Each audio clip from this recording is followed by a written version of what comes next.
بسم الله الرحمن الرحيم الحمد لله رب العالمين وبه نستعين والصلاة والسلام على محمد وآل محمد اللهم صل على محمد وآل محمد أما بعد السلام عليكم ورحمة الله وبركاته. If anyone who does not have back pain, then if you can come and sit on the carpet, that would be the right place to be if a person wants to learn. In front of knowledge, humility is necessary. Difficulty is necessary. Getting out of your comfort zone is necessary. A person who does not wishes to come out of their comfort zone, does not wishes to kneel in front of knowledge, then that person does not receive it. So it is a struggle to receive knowledge, it is a struggle to retain knowledge, and it is a struggle to give knowledge. One of the things that happens to us while we live in the West is that the whole system kind of creates a bit of an arrogance inside of us, and that arrogance does not let us kneel in front of knowledge. Yet it becomes that arrogance dictates knowledge.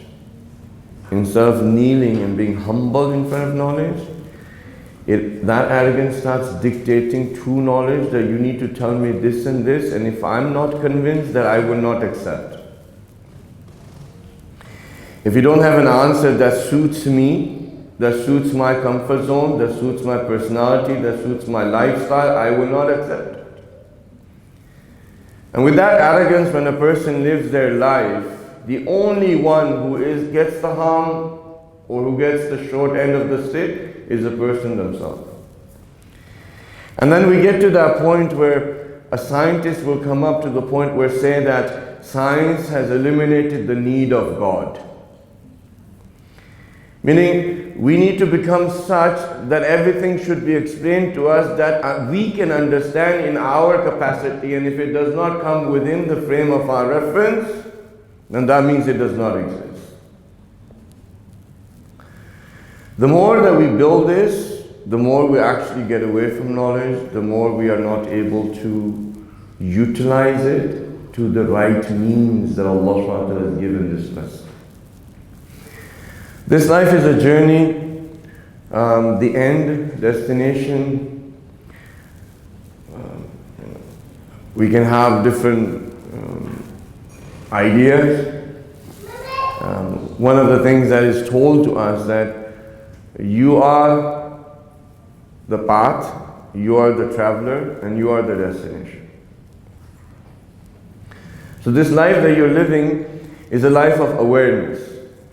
Is to become aware of something, is to calculate, is to acquire certain information, put it together, and come to a realization. And as you go through these realizations, you're going to start building conviction. And as you build conviction, you will realize the mysteries and the truths of this universe, in this world. The statement I just said to you is by Ayatollah Jounrey. He's one of the greatest scholars that we have. May Allah subhanahu wa ta'ala bless him, keep him safe and protected, and give him a long life. He says that you are the journey, you are the path, and you are the traveler, and you're also the destination. If you think about it, if you are able to become aware of yourself, who you are, then according to the tradition of the Holy Prophet, Man arafa nafsahu faqad arafa rabbahu.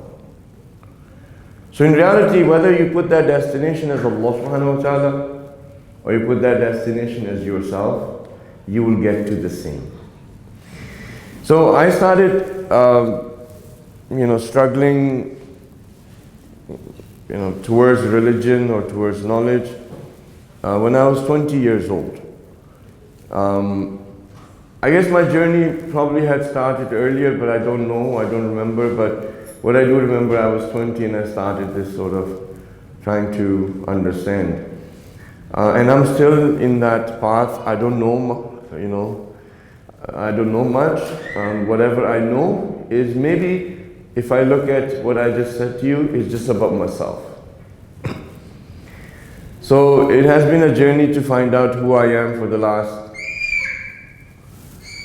26 years, and I still haven't figured out who I am. Probably maybe another 25, 30 years, if Allah subhanahu wa ta'ala blesses me, maybe I'll get to know a little bit more about myself. All the rest that is outside of me is just scenes that change. You know, imagine yourself looking through the window, the cars pass by, the people pass by, right? The scenes keep on changing. Me, these eyes are the window, you're the scene. Right now, this is the scene. After half an hour, 1 hour, 2 hours, the scene is going to be the car. I will be sitting in it, the scene changes, I get out, go inside, have some food, go to sleep. The scenes keep on changing. Me, I am where I am. Just as you are where you are when you're looking through the window. One of the brothers was saying that, I would like to become a sheikh. I would like to become a Maulana. And I said, you can? Right? He says, but I don't have what it requires for me to become a Maulana. I said, just ask Allah subhanahu wa ta'ala, He'll help you. Just start on this path. And slowly, you learn about yourself and you learn about Allah subhanahu wa ta'ala, and the journey is a very long journey. It doesn't really end, right? It continues. Then he said something else too, which was, he goes, what I love about sheikhs is they all have very nice beards and they have really nice hair and they have, everything is so nice, so I want to become one. Well, that's fine. What I want to talk about today, it was a little bit of mix of everything, because we have, mashallah, our sisters here, we have our brothers, we have some brothers who are, 7, 8 years old, 9 years old. We have some brothers who are adults now. They're not a child anymore. So if they happen to be 14, 15, if they've reached the age of bulugh, Allah subhanahu wa ta'ala deems them responsible for their actions. So therefore they're not a child anymore. And we need to also, those brothers or sisters who are baligh, they need to get out of this mentality that they're still a child. If the government of Alberta deems you responsible for your own life and the life of others at the age of 16 and gives you a driver's license, to drive this metal 2-ton car while you're 16 and have your own life in your own hands and the lives of others who are on the road, just by putting a new driver does not help. Okay? If they deem you responsible enough at the age of 16 for you to be responsible for your actions, you're not a child anymore.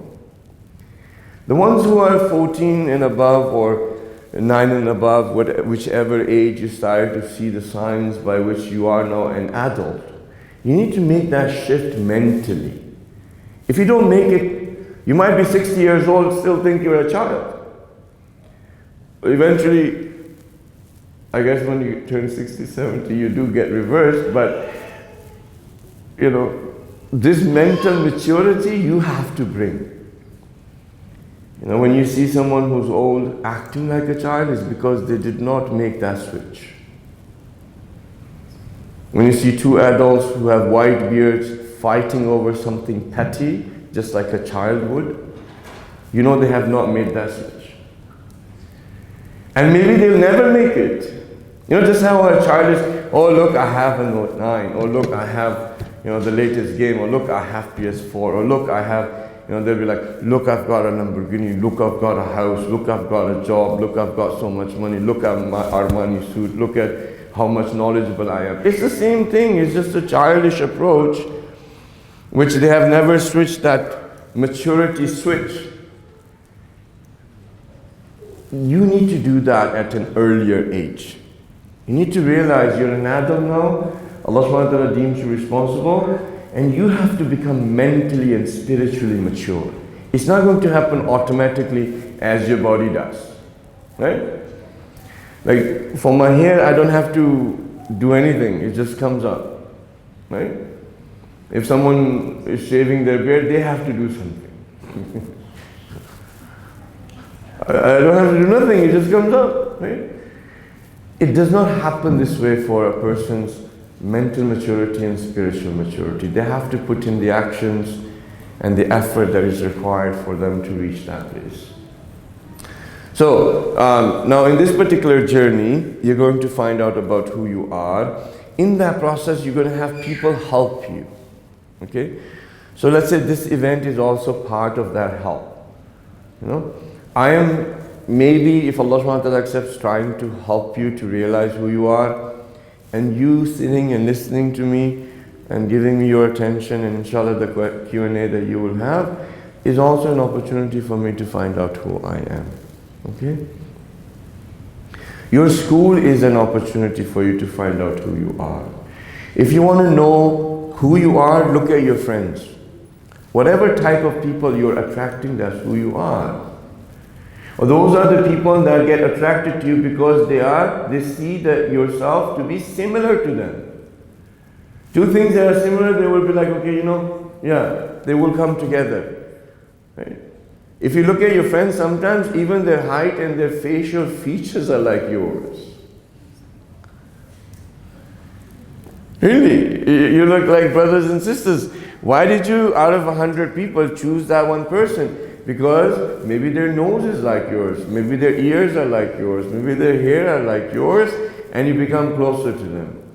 Maybe it's the likes and dislikes. You like the same thing as they do, and you dislike the same thing as they do. Those likes and dislikes are also an opportunity for us to find out who we are. Then in university, it's an opportunity. In the house, it's an opportunity. Your mom and dad are an opportunity for you to know who you are. Especially those days you don't remember. You know, when my mom would say, remember when you were 5? No, I don't remember. Remember when you were 5, you would see the water, and every time you would say, I can see fish in there. Okay. I don't remember, but okay. Remember the time you took the person who used to work with us for fishing, and when you came back, he had a big cut on his feet and he was dragging his feet with, injured foot, and you told him to go in the pond and fish for you? Remember? But this is something, okay, so it tells me at the age of 5, I was inclined towards fishing or water. Sometimes our parents actually end up knowing us more than we know ourselves. Therefore, if you listen to them, the benefit is for you. Why? Because they've seen you grow up. When they were, I don't know what sweets you guys like, baklava, and anybody know gulab jamun? Those Indian mithai, it's like round and sweet, like syrup on it. It's very nice and a bit crunchy from outside, soft from inside. Have you seen those? Yeah? Okay. So let's say, there was baklava and gulab jamun there, and they saw me at the age of 5 going towards gulab jamun. Right? So now they know that Hassan likes gulab jamun, and I don't know why I like gulab jamun. It's probably because my dad likes it. A lot of your dislikes and your likes are actually coming predisposed by the blood that you have received. So in a way, if you want to find out about yourself, looking at your parents is a good mirror to know about yourself. Majority of you say to your parents, oh, you don't understand. They didn't bring you from Mars. You didn't come in an alien ship, You are basically a byproduct of their blood. Their likes and their dislikes. Their good deeds and their bad deeds. Their habits that are good and their habits that are bad. You are a byproduct of your mother and your father. You are not a byproduct of Joe Smith. You are just that, even in character and in body. You have your blueprint set. At the age of probably, science is approximately 7, I would say even less. All of your personality traits are already mapped out. You know that? For the my little brothers, have you guys done, you know those dots that you have in the paintings, that you, coloring books? Right? Have you ever done that? You know, they say, they make some dots and they tell you to connect the lines. You done that? So basically, by the time you're 7, those dots are already there. The rest of the life, you just try connecting the lines. So if I look at my children, I have, mashallah, 4, 2 boys and 2 girls. They're in university, 2 of them, and then 2 of them are in school. So if I look at them, which I didn't get much chance to see them my first 2 because I was busy with spending time with you and the community, so I don't remember much. But what I do remember is that looking at them at the age of 5 or 7, their likes and dislikes have not changed. Their dots of personality is there. They're just connecting the lines.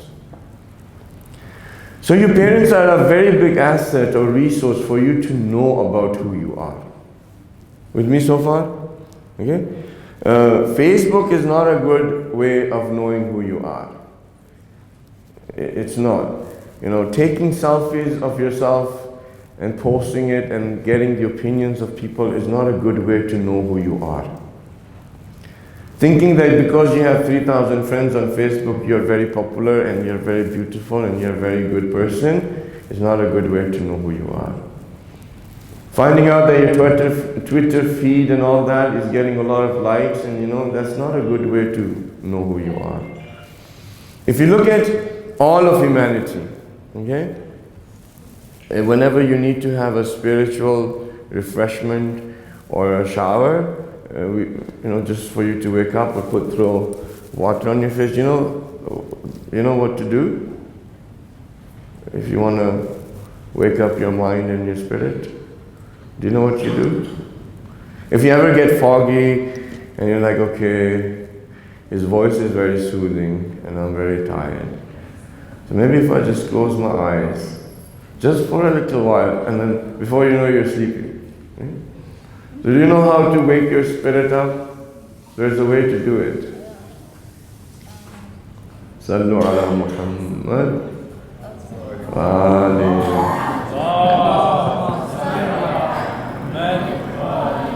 No, I think you have to do a little bit louder to wake up.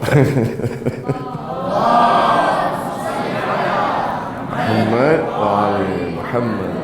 So in school, like for example, when you're doing your homework or your assignment and you're getting bored or you're getting foggy, just remember, if you want to wake up your spirit, say a salawat and repeatedly say until you are refreshed again. Okay? So if you look at humanity as one, and Allah subhanahu wa ta'ala has also mentioned that from nafs wahid, meaning one self, I have created all of you. Okay? Any teenagers remember Star Trek? No Trekkies? No? And you guys are the End Game and the Infinity War and all that stuff, right? You're the Marvel generation. You don't remember Star Trek. I understand. Star Trek for the old people. No, you know they have like a new, Star Trek was better, right? Star Wars, okay. But my example was Star Trek. Okay? I'll think of something from Marvel, alright? Don't worry. But in Star Trek, okay, because we have some older people too here, like myself and some of the other brothers, so they'll remember, there used to be a species called cyborg, right? Not Borg, sorry, cyborg, not Borg. Remember? The ones who were a collective consciousness and everyone was connected? No? Nobody? Okay, no worries. We will come up with another one. It was about Star Trek, but I'll give you another example. Okay, you know that all of us are connected through the internet? Yeah? You guys know that? I read a fact that there were 6 billion phones right now. How many billion people? Approximately 8? more or less. There are almost that amount of phones as are people in this world. Even like, you go back to the third world countries, for example, the person is, let's say, cleaning the streets, and then all of a sudden you hear, and takes out a phone and says, yes, can you bring this such and such? Okay. We're all connected, right? Through what? The internet. Do you know the person, this was actually an army application. It was a system that was devised by the army. And the person who actually was in the forefront, or who you can even say was the founder of it, was asked the question, why did you give this to the public? Because it was made for military application of communication. Why did you give this to the public? He said that we would like to know in real time what people are thinking, and we want to let them know what to think in real time. So now if you don't remember that example I gave you, just think of this as one sort of database, which is called the internet. And every one of us has a cord attached to us in our brain, in the behind of our brain. And this cord, basically whatever is here, is being transmitted to all of us. It doesn't matter if you're white or brown or black or yellow. It doesn't matter which country you belong to. It doesn't even matter what faith you come from. It doesn't matter whether you believe in a God or you don't believe in a God. As long as you are plugged in, you are plugged into one consciousness that is dictating what you're going to think and how you're going to think and what you are thinking. And based on that database, you are going to be programmed. You're going to be programmed consciously and subconsciously, and you're going to be willing to do that. If you're not willing, no one can program you. If you don't give the keys of your mind to someone else, no one can open the doors. No one. You say, okay, Google. There you go.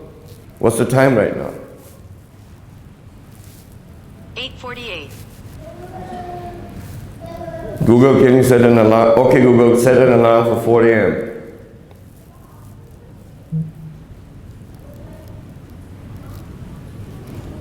A bit slow. Setting alarm is already set. Alexa, oh, sorry, this is not Alexa. Right? Such and such, Google Home, right? Even your homes now are going to be connected to one consciousness, one database, one set of information. And that person who can access that database can unlock your doors, can see you in your own house, can listen to your conversations. You think that, okay, Google only started it? Like before it was quiet, let me just wait until Hassan says, okay, Google, then I will say something. No, it's constantly listening. Wait, so someone's listening through the phone. You have a smart home. Even if you have like a camera pointing out at you, you can see anybody in the world. The best one that is everyone got connected. You guys remember that game? What was it called? Fortnite?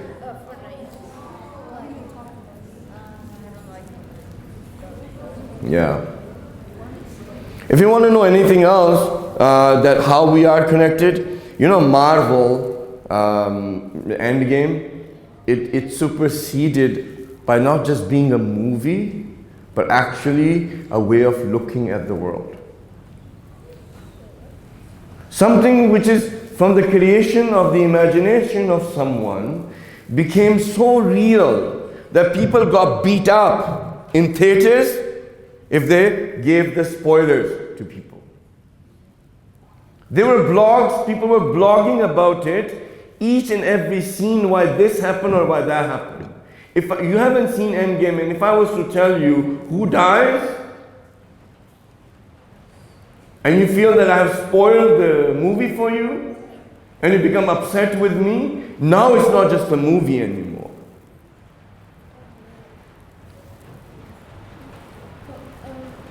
But we'll do the Q&As a little bit later on. Okay? What if, like, it's like, are they also listening through, like, games, microphones, like? Yeah. So this thing, the reason why I'm telling you about this is that you need to realize that all of this is happening right now. You are part of this sort of experiment or whatever. But if you look at where I started, I said that Allah subhanahu wa ta'ala has created all of us from nafs wahid, from one self. Meaning what? No matter what color skin you are, no matter where you happen to be, your likes and dislikes and wants and needs are going to be the same. Okay? You think that a Christian person does not value the opinion of others? They do. Therefore, wherever they happens to be, whether they are on Twitter or on social media, they're going to post something and ask people to give comments. You think that you are not going to care about what people think about you? Well, for my sisters who are wearing hijab, when you go outside and somebody looks at you and gives you that dirty look, a prejudice, a bigot look, right? You think nothing happens to you? You have a reflex. It happens. But what do? Because of your conviction, you say, okay, this person doesn't understand. Maybe they are just, right? You try to justify somehow and move forward. There is a database, there is information that you can learn that will give you access to all of the human beings. Therefore, the reason why they have one database being collected is so that that database can be utilized not only for Canada, not only for America, not only for Africa, Australia, New Zealand, for the rest of the world. Why? Because we're the same. You think that Sukhwinder does not want his or her children to listen to him? You think that Parvinder does not want the daughter to marry that particular person that she wants her to get married? You think that, David does not want his children to actually go to the church if he's going to the church? Do you think that, John does not want his children to, for example, aspire to become something? Right? All of us, no matter where you happen to be, everybody is the same.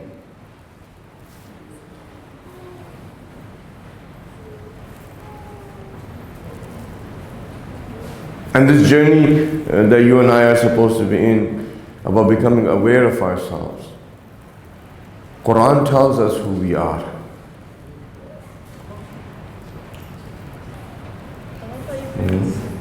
Your parents tell you who you are. Imam Hussain tells you who you are. The Holy Prophet tells you who you are. The Quran tells you that, you're not created for nothing. You're not created useless. You're not created without a purpose. You have a purpose here. That purpose of yours is وَمَا خَلَقْتُ الْجِنَّ وَالْإِنسَ إِلَّا لِيَعْبُدُونَ Allah subhanahu wa ta'ala says that I have not created men and jinn other for the fact that they need to be in a state where they do everything and anything for the sake of Allah subhanahu wa ta'ala. When you take a look at what is worship, anything that you're going to do for the sake of Allah subhanahu wa ta'ala, it's worship. It tells you that this world is a transient place. It tells you that this dunya is nothing but a love and la'ab and to do fakhr on the things that you have. It tells you all of that information about you. And we decide, no, we don't want this information. We're going to get the information from OK Google.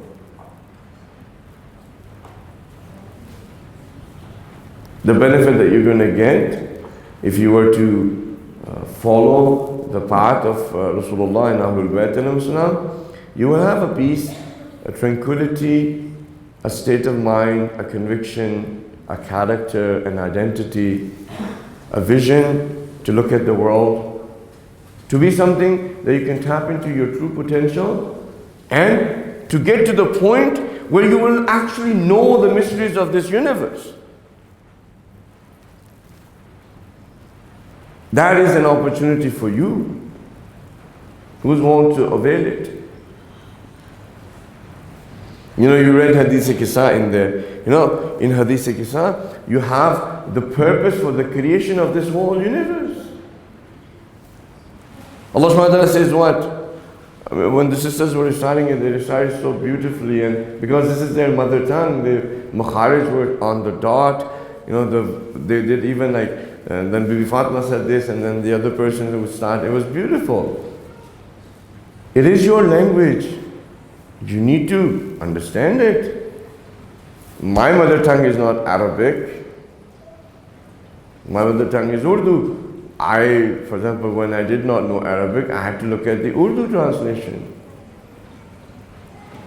When you read the Quran, it's your mother tongue. You shouldn't need a translation for it. Right? You have all of these opportunities that I don't have. Right? It tells you the purpose of the creation. Allah subhanahu wa ta'ala says that I have created all of this out of the love for the Prophet and Ahlul Bayt alayhi salam. Okay.